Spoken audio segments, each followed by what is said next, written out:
Hello YouTube, this is Dawn from DaretoBeCreative, and I am here today with sort of a challenge. I was in Tuesday morning, no surprise, and I'm just gonna have this up here for you to have something to look at.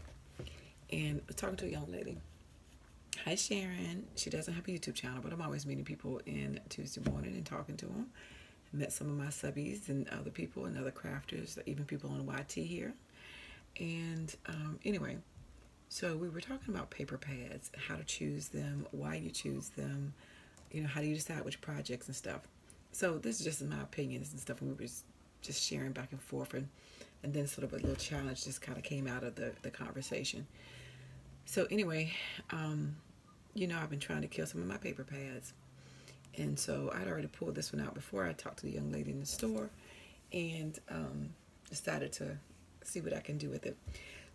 So as the young lady and I was talking, Sharon, she was saying she didn't know like how to pick a paper pad. She should buy by a year, what's most current, whatever. And I said, tell us a preference. It is totally up to you. Some people like to buy the most current paper pads. Some people like to buy it based on price. I'm somewhere in between. I look at cuteness and price factor. But anyway, and so anyway, we were talking about that, and she was talking, well, how do you decide which project? I said, well, you look at the paper. Sometimes papers scream layouts, some scream cards, some scream mini albums, some scream tags, flip books, just different things, whatever you can think of. I said, but I must say most of the time, I look at papers and I buy them, and I think, oh, cute mini album or layouts, or I think pretty paper. Yep, I do get sucked into pretty paper and the cost point. So it just varies. But one of the things that we were talking about, I said this is one of the first things I did not realize when I first started out. I was a creative memories consultant. And the young lady who brought me in, when she got her paper pad or paper collection, she would always separate them out in different colors.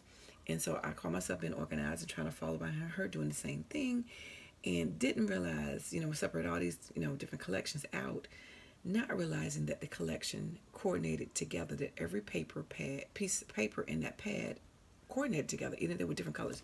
Now, this paper pad, you can obviously see that they go together because almost each piece of paper uses the same colors on it. You can see it, so they show the same colors on each paper pad. So this will be easy to tell that all the pieces of paper, coordinate. But on some paper pads, you can't always tell that. And it can be challenging. So when I first started out, I didn't realize that. And that was the first mistake I made, was pulling all these, 48 sheets of paper apart and separating them out, and then going back and trying to find coordinated papers. Sounds so simple. But, been crafting 10 years now. So, of course, I know that. But I'm just saying, like 10 years ago, I didn't know that. And I wasn't watching YouTube and didn't know all that kind of stuff. And nobody else seemed to know. It was like, oh, you organize by colors. And so I would have pulled out the background, would have been the color that I would have been matching, the red. I was okay. So let's separate them out. And then I would have realized that they coordinated together. So, or it took me a while trying to figure out, does that go with that? Does that not go with that? So when I realized that this whole collection, every page in here matches, it doesn't matter. They all match. I'm telling you, that one little tip saved me money and time. The other thing I told her is that you also look at your own self. If you only do layouts and you buy all your ephemera, then you might not want a paper pad that have a lot of cutouts. Again, I'm just using this one because I'm working on this paper pad. This has a lot of pages that, to me, you would do a lot of fussy cutting on, because they're not all just, like, I probably would never use this as a background, or that as a background page, or that is a background page, or that is a background page, or that is a background page. To me, they're not background pages. To me, even though they pose it as a 12 by 12, to me, that is a page that I would probably cut up and use all those little strips for different things. Now, you can use each one of these as a full background page. But since you get double of each one of those, I would take one of those, cut it up, the other one, possibly use as a background page. So the first thing when I do, when I get a paper pad, and I haven't done it on this one, because the envelope is on the floor, but I have a big envelope. And this is not my idea. I saw this a couple years ago on Facebook and YouTube, is to get a gold envelope, sheet protector, whatever you want, and attach it to the cover. I was out of town traveling, so I had my stuff in Ziploc bags. Attach it here, so when you get your cut aparts, and you go through and you flip through, and you see those pages like this, you say that's a cut apart page. You cut those all apart and you stick them in the envelope up front.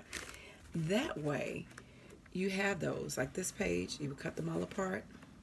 If you want to fussy cut that page, you don't have to, but that's your personal choice. That one too. That page right there is definitely one you want to cut apart. You know, the cameras, like this one, that could be a cool background page, but it can also be a cool individual, those individual coffee cups. So you go through and decide what do you want to keep, what do you want to fussy cut. This is another one. I will fussy cut all of those out. And here's another one. So before I probably even get to a lot of my projects, I would do that.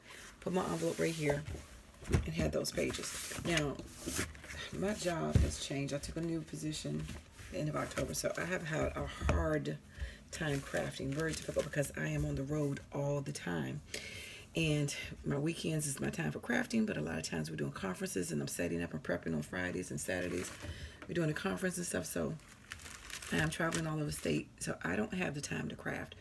So what I had been doing is, like, I just been taking a pad of paper and just, you know, like fussy cutting out my stuff, and then I'm going to put it in a big envelope and attach it to the front of this, and I will have that. So when I am ready to craft, I already have these things already prepped, so they'll be ready to go. That's one of my first things that I'm trying to do to help me, so that when I do get home and I do have a limited amount of time to craft, I have some of my materials already ready to craft. So anyway, that's one of the things that I was sharing with the young lady. And I'm going to do another video on some other tips as well. But anyway, so she and I were talking, and we were just talking about things like that. So I told her I was going to, she wanted to see if I could kill a paper pad and what kind of things I can make out of it. So I said, okay. I said, I already got this paper pad out and had already thought about making some embellishments out of it because they had so many cool cut aparts. But I will see what I can make out of it. I'm not going to pressure myself, but I am going to try to make something maybe hopefully each week out of it. But it may be periods when I'm tired of it and I may not work on it that week. But I'm going to see what I can make out of this paper pad and see how long it takes me to kill me. Not hear me, kill me. I meant to say kill it.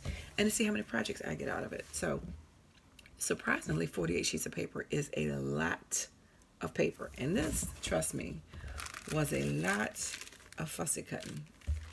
A lot of fussy cutting. And that takes time.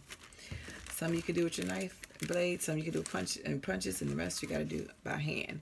But fussy cutting takes time.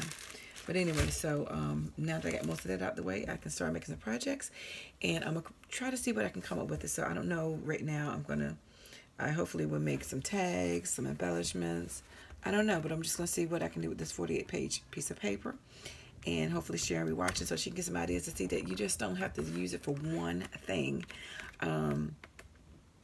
She's made a couple cards and a couple tags, but she hasn't made any mini albums. She hasn't made any flip books. She hasn't made any of those kind of things, or tag albums or envelopes. So she hasn't made any embellishments.